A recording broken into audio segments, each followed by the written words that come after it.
Saya terus terang saya bingung, saya nggak jelas pendidikannya. Dari wali kota dia dokter Andes, tapi waktu presiden insinyur. Apa sekolahnya ini? Ya kan? Apa sekolahnya? Saya bukan apa-apa, saya nggak ada gelar apapun, enggak. Tapi saya melakukan porsi saya.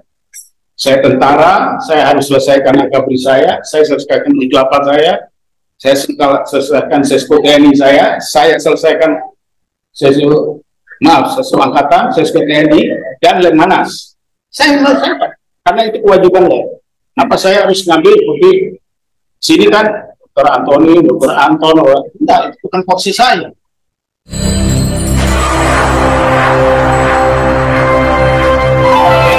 Kemarin lusa, saya diajak berbicara tentang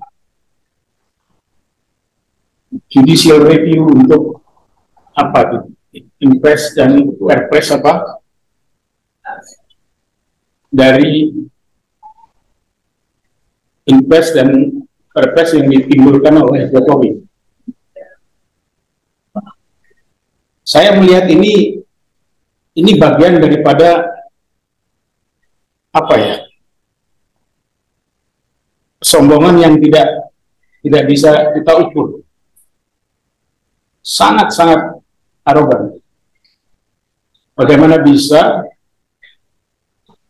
impres ini atau perpres ini keluar dan hanya menaungi korban 1965 tidak ini.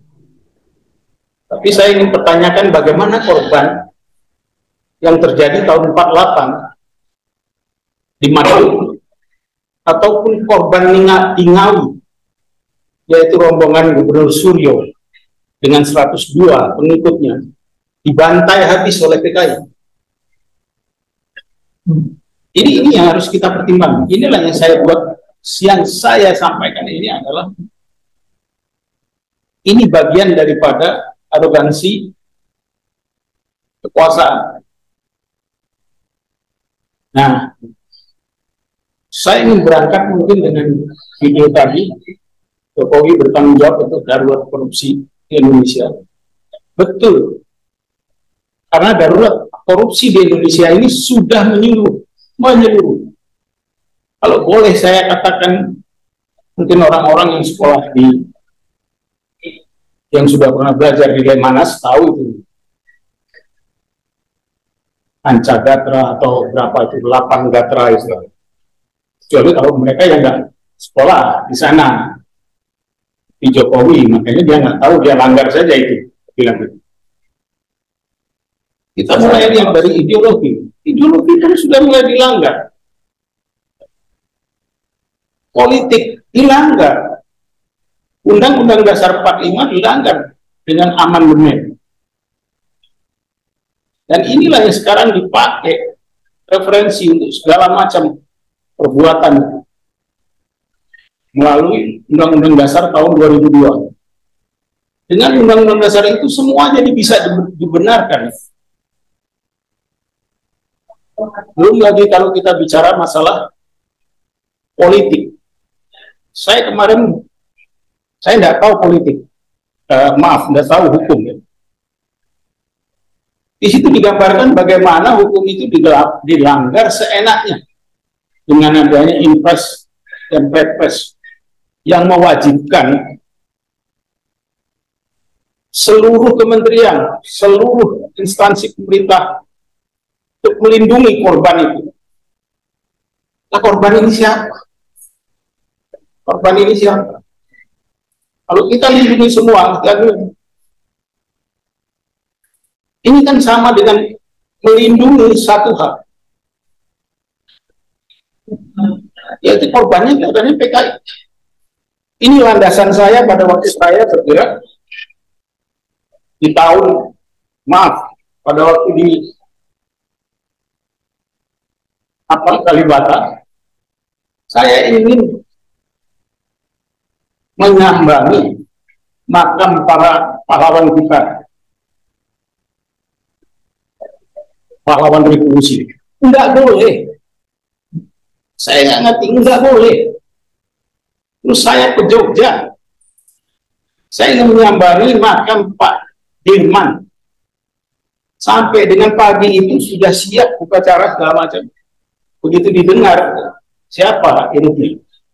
Dengan Jenderal Marinir Soeharto. Nggak boleh. Makam digembok. Untuk mana? Saya itu terus terang dari FAKI, Forum Anti Komunis Indonesia itu.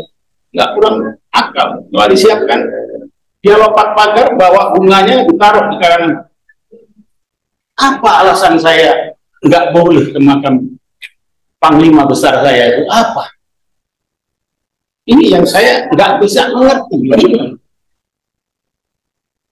Bahkan sekarang ini kalau kita lihat, saya juga dengar kemana dia Pak Anton Budiman, Anton Permana, masalah pelanggaran politik, pelanggaran ekonomi, belum lagi nanti dari Pak Marwan, itu sangat masif sudah. Bahkan saya punya kesimpulan, kalau ini terjadi pada tahun 98, saya 98 PH pelaku, saya Komandan Marinir, ini sudah habis, sudah meletus. Tapi saya nggak tahu bagaimana kok ini bisa nggak meletus. Meletus. Demi Allah, saya berharap ini meletus. Tidak ada obatnya lagi kalau tidak meletus. Harus meletus. Terserah mau dinilai apa saja. Nah, ini tidak meletus. Secara politik sudah dikebiri, secara ekonomi sudah dikebiri, terus secara sosial politik, sosial budaya dikebiri, pertahanan juga dikebiri. Beberapa waktu yang lalu, pada waktu di Hotel Sofyan maupun di tempat ini juga, saya berbicara masalah Papua. Papua itu tidak akan pernah berhenti, tidak akan pernah selesai kalau kita tidak merubah dasar. Papua itu bukan KKB. Saya ulang lagi, KKB, bukan KKB. Bukan kelompok kriminal bersenjata, tidak. Dia sudah punya presiden sendiri, punya panglima sendiri, punya senjata sendiri, punya bendera sendiri, punya lagu pembelaan sendiri. Kok kelompok kriminal? Bukan. Itu adalah organisasi Papua Merdeka. Kalau kita sudah bicara masalah organisasi Papua Merdeka, itu adalah porsi daripada TNI. Saya ulangi lagi, porsi TNI, bukan porsi polisi. Kalau dijadikan KKB, itu menjadi porsi polisian.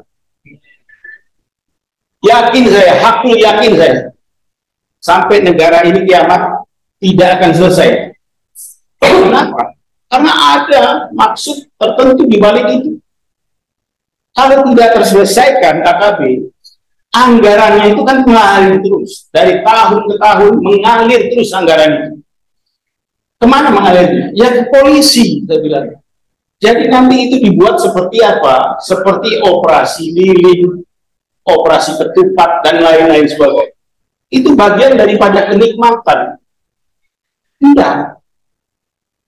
Kalau saya panglima, enggak, serahkan pada saya. Pergi semuanya. Pergi semuanya. Saya selesaikan. Kalau tidak selesai, gantung. Itu saja. Kenapa? Karena di situ harus ada niat kita untuk membuat kedaulatan kita ini bulat. Dan jangan dikomersialkan istilah KKB, harusnya OPM menjadi KKB. Itu dikomersialkan.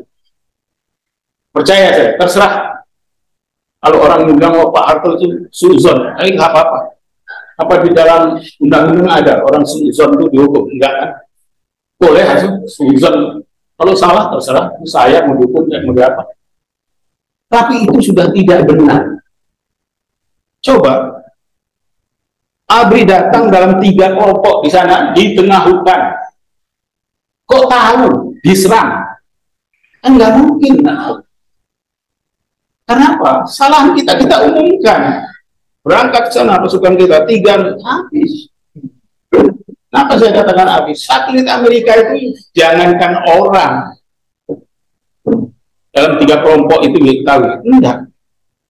Nomor mobil kita jalan pun Amerika tahu. Dan Amerika berkepentingan untuk itu, untuk Papua.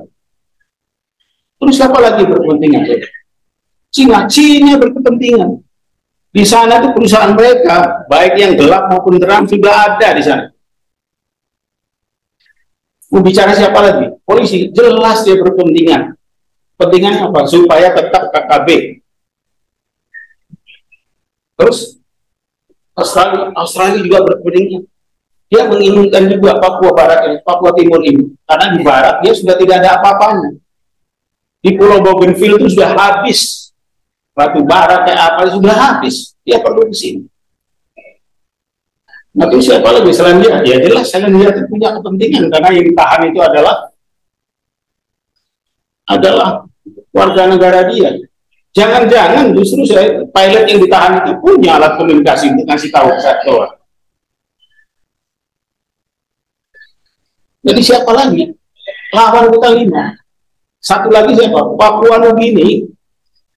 Papua Nugini itu juga berkepentingan Papua kita itu masuk, entah nanti di bawah Australia, entah apa, supaya mereka juga bisa makan. Itu.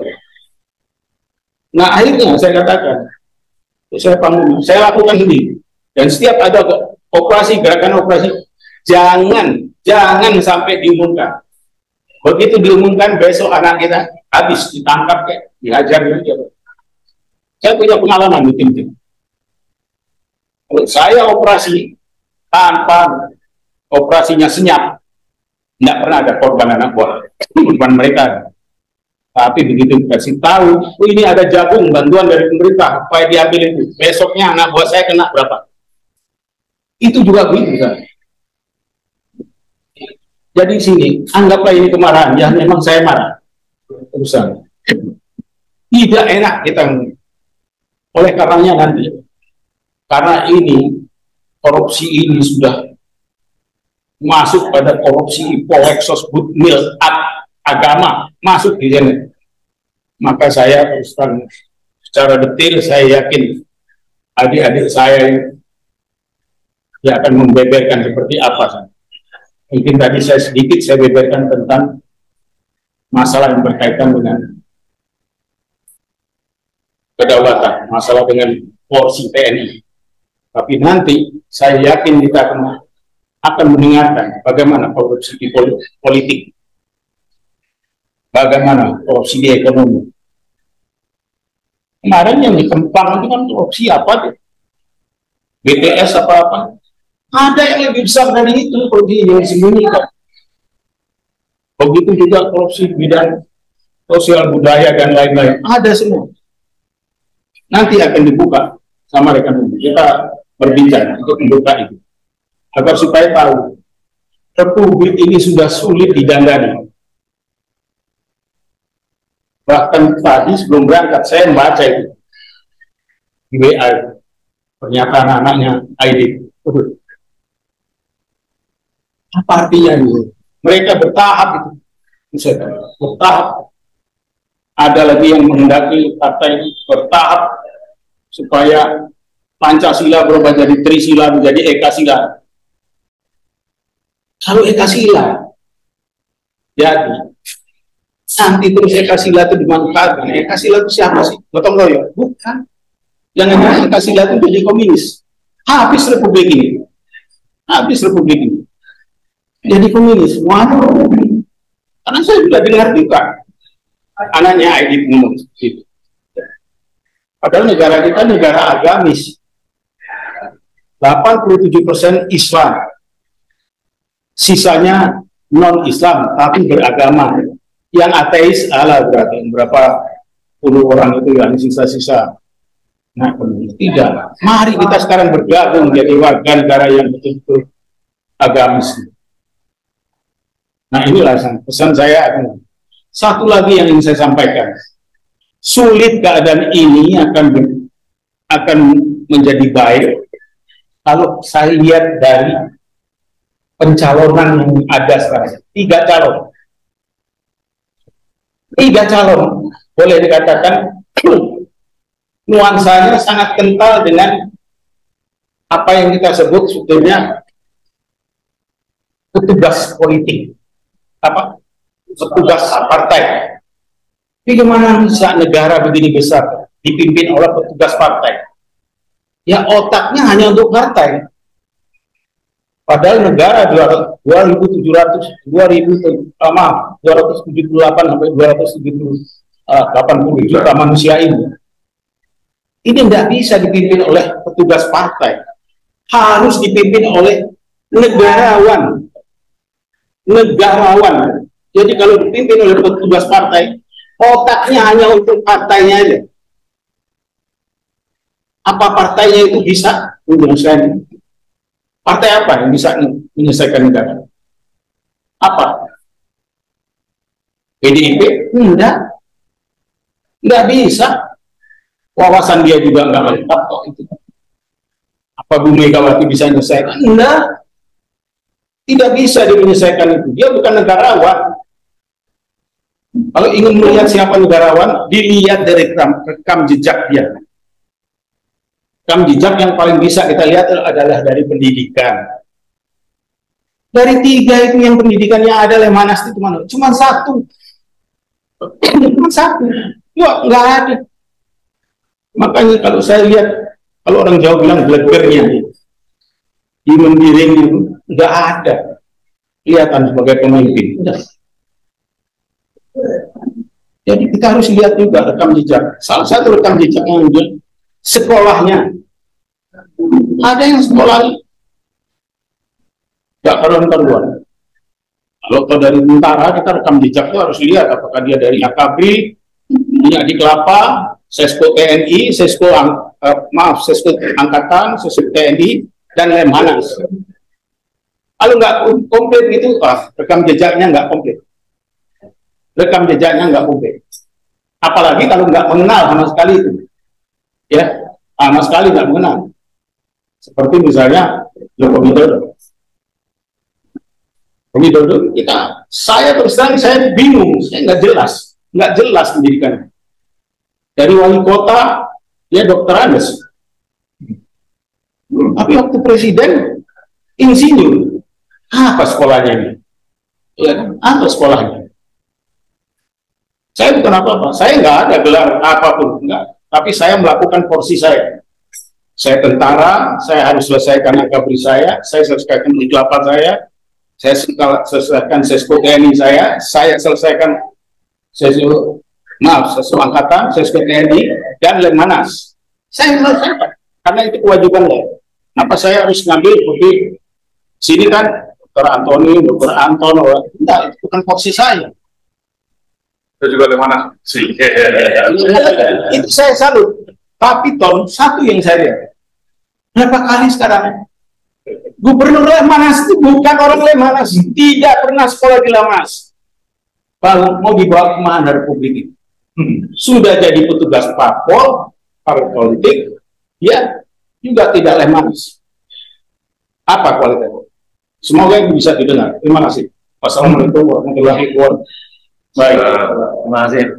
Mungkin sebelum saya lanjut yang lain, jadi korupsi ini namanya kan sudah merambah kemana-mana, yes. Dan salah satunya tadi contoh mencontohkan tentang bagaimana bahkan tentang KKB ataupun itu ya. Sudah itu bagian dari korupsi.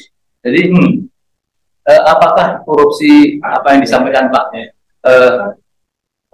Arthur tadi itu ada diambil masuk ke kekuasaan atau untuk memelihara komponen-komponen yang dianggap dia pimpin diberikan cara-cara untuk mencari uang dengan korupsi itu? Kalau menurut saya masuk di kuasa, karena keputusan untuk menentukan KKB atau bukan KKB itu dan perlu diketahui, iya, orang korupsi itu bukan cuma dari misalnya kayak BPK, Badan Pemeriksa Keuangan. Enggak, orang korupsi itu bukan dari keuangan saja, tapi mulai dari membuat perencanaan, dari membuat kebijakan, itu sudah tertempel di korupsi, sudah jadi orang korupsi. Sehingga kalau saya sarankan ya tetap aja pasal berapa itu misalnya apa BPK Tinggal saya bilang aman.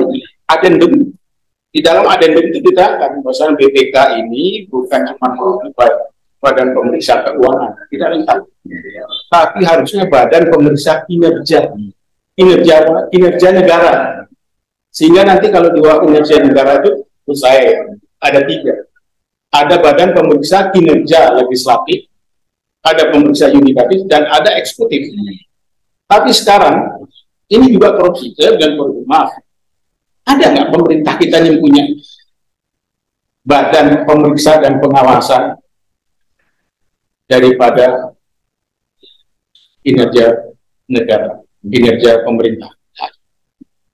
Jadi kalau kita katakan ada POIK, planning, organizing, actuating, dan controlling, ini ada planning, Bappenas. Walaupun Bappenas ini bagian daripada korupsi, dia cuma bagi kue aja. Datang orang si oligarki, oh ini porsi saya ini dapat, tapi dia ada fungsi. Terus organizing itu apa? Di seknek kan itu. Semua institusi non departemental itu.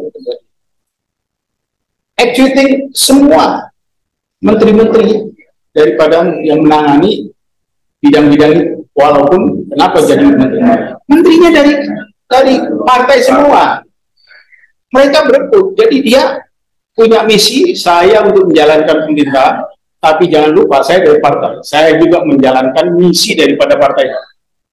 Itu bagian daripada korupsi. Controlling ada nggak? Nggak ada.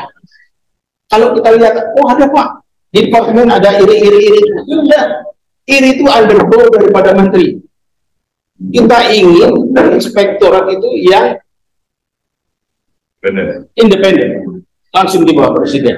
Enggak ada itu. Jadi kalau ada pemerintahan baru itu harus ada. Baik, terima kasih Pak.